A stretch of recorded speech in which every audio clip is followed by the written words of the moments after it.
دوسری بات وہ آج کل کا بڑا مسئلہ ہے، اس پر بھی چند باتیں عرض کر دیتے ہیں۔ اخبار میں،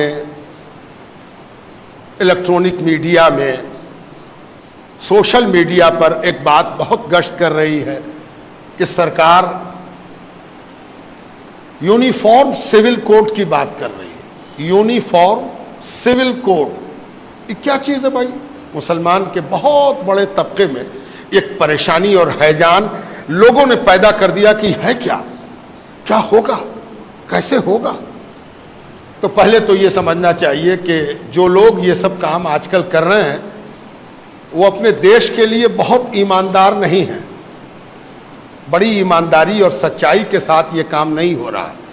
آج کل جو بھی کام دیش میں کیا جاتا ہے وہ صرف اور صرف راجنیتک لابھ لینے کے لیے کیا جاتا ہے، سیاسی فائدہ۔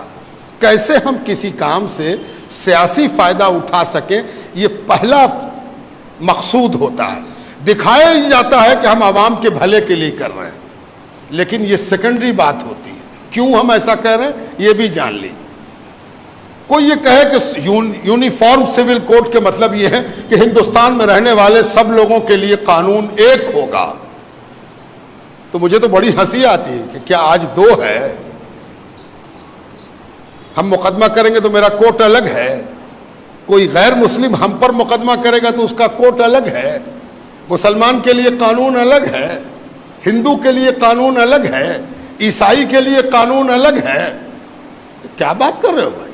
تھانہ ایک، پولیس ایک، منصف ایک، مجسٹریٹ ایک، سول کورٹ ایک، ہائی کورٹ ایک، سپریم کورٹ ایک، قانون تو سب ایک ہے، راشن کارڈ سب کا ایک ہے۔ ہم اگر جا کے لائن لگاویں اپنے کنٹرول میں تو کیا مسلمان دیکھ کے کارڈ دوسرا بنے گا؟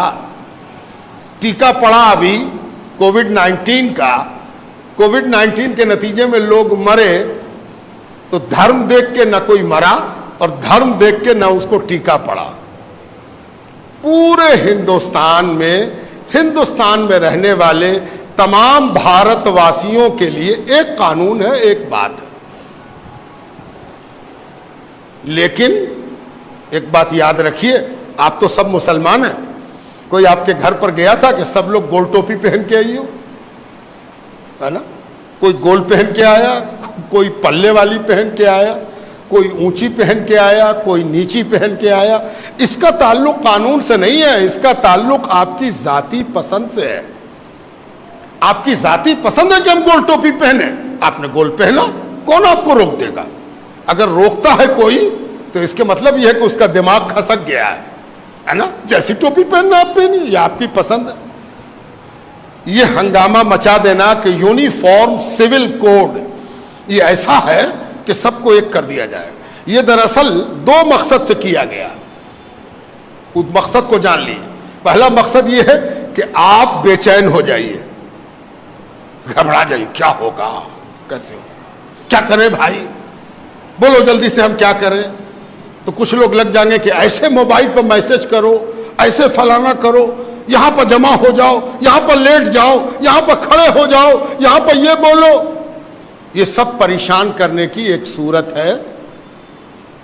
دوسرا مقصد کیا ہے؟ کسی کو خوش کیا جائے کہ ان لوگوں کو بہت کچھ مل رہا تھا، ہم ہی ہیں جو ان کا کاٹ رہے ہیں، ہم ہی ہیں جو ان کو ہم بے چین کیے ہوئے ہیں، ان کو ہم پریشان کیے ہوئے ہیں، ان کو پریشان کرنے والے ہم ہی نہ ہیں۔ تو دوسرا آدمی اکٹھا ہو گیا، سارے لوگ گلوبلائز ہو گئے، پولرائز ہو گئے کہ ارے یہ تو بہت اچھا کر رہا، مسلمان لوگ کو بہت فائدہ تھا، بہت بینیفٹ تھا، ہے نا؟ اگر کوئی پوچھ دے کہ مسلمانوں کو کیا فائدہ تھا تو سب سے پہلی چیز یہ بتائی گئی کہ مسلمان 4 شادی کر سکتا تھا۔ 4 شادی، جانتے ہو مسلمان 4 شادی الاؤ ہے، اس کو 4 شادی کرے گا، ہے نا؟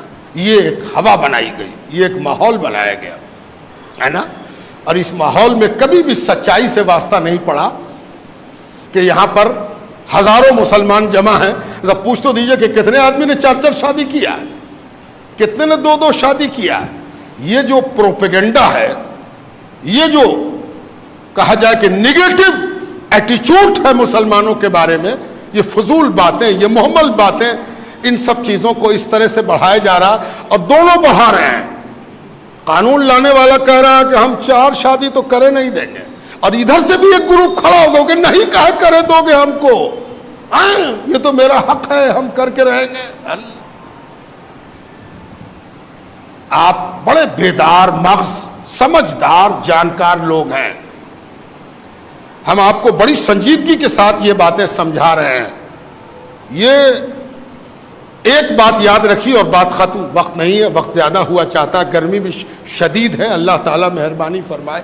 ایک چیز ہمیشہ یاد رکھیے کہ جب بھی کسی چیز پر آپ ریئیکٹ کرتے ہیں، رد عمل آپ کا آتا ہے، کسی عمل کے نتیجے میں آپ رد عمل کرتے ہیں، کسی ایکشن کے نتیجے میں آپ اپنا ایکشن دکھاتے ہیں، ہے نا؟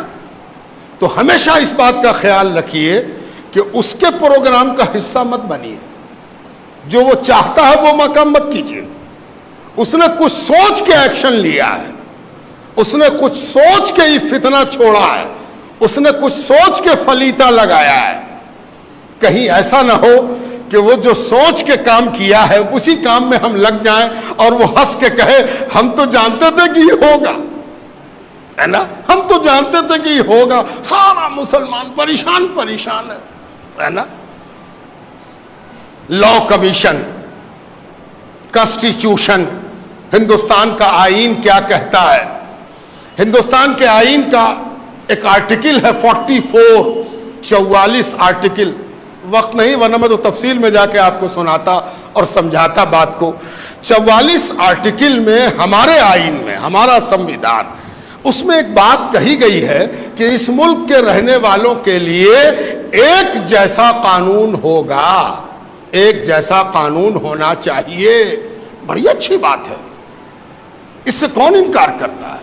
مسئلہ بات سے پیدا نہیں ہوتا، بات کے انٹرپریٹیشن سے پیدا ہوتا ہے۔ کیسے ہم اس بات کو لیتے ہیں اور اس بات سے کیا سمجھتے ہیں، اس سے مسئلہ پیدا ہوتا ہے۔ اگر کوئی کہے کہ اس پورے ملک میں ایک طرح کا قانون ہو، کون سی بری بات ہے بھائی؟ بڑی اچھی بات ہے۔ کالا گورا، لمبا موٹا ناٹا، غریب امیر، پڑھا لکھا کم پڑھا لکھا، سب کے ساتھ ایک ٹریٹمنٹ ہونا چاہیے، ہو اچھی بات ہے، کون مخالف ہے؟ اب اس کو ہم 2 طرح سے سمجھاتے ہیں۔ ایک مثال یہ ہے کہ اس کو ایک آدمی کہے کہ بھائی سب کے لیے تو ایک قانون ہونا چاہیے، تو آپ یہ کالر والا کرتا پہنا، یہ بغیر کالر کا پہنے ہوئے، یہ نہیں ہوگا۔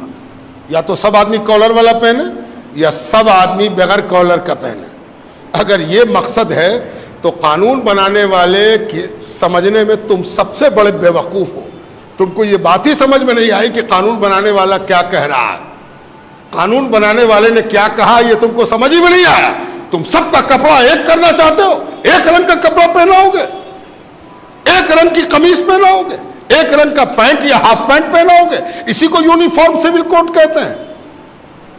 اصل مقصود اس کا یہ ہے کہ اس ملک میں ہر آدمی آزاد ہوگا کہ وہ جو کپڑا پہنے اس میں کالر ہو کہ نہ ہو، بلو ہو کہ اجلا ہو کہ ہرا ہو کہ نیلا ہو کہ پیلا ہو۔ یہ یونیفارم سول کوڈ ہے۔ یونیفارم سول کوڈ کے مطلب یہ ہے کہ ہر ہندوستانی کو یہ حق حاصل ہے کہ وہ اپنی طبیعت کے مطابق کپڑا پہنے، اپنی طبیعت کے مطابق لباس اختیار کرے۔ حیرت کی بات ہے کہ اس ملک میں جہاں ہر 4 کوس پر بولی بدل جاتی ہے اور ہر 4 کوس پر پرتھا بدل جاتی ہے، رسم بدل جاتا ہے، رواج بدل جاتا ہے، ٹریڈیشن بدل جاتا ہے، وہاں یونیفارم سول کوڈ کی بات اگر کی جا رہی ہے تو آپ ہی کیوں پریشان ہیں؟ سب لوگ پریشان ہوں گے، جب ہوں گے تو دیکھا جائے گا، ہے نا؟ مسلمان سب سے پہلے کیوں پریشان ہو جائے؟ مسلمانی سب سے پہلے لائن کیوں لگا دے؟ یہ بڑی غلطی ہے، بڑا قصور ہے جو آج ہماری سو کالڈ رہبری، سو کالڈ رہنمائی، so called leaders, Muslim leaders جو اپنے آپ کو مسلم لیڈر کہتے ہیں، وہ مسلمانوں کو جھونک رہے ہیں کہ سب سے پہلے تم کھڑے ہو جاؤ، جبکہ سب سے پہلے تو وہ کھڑا ہوگا جس کا ٹریڈیشن ہر تھوڑی دیر پر بدلتا رہتا ہے۔ یہاں کون ہے جو ایک طرح کا ہو؟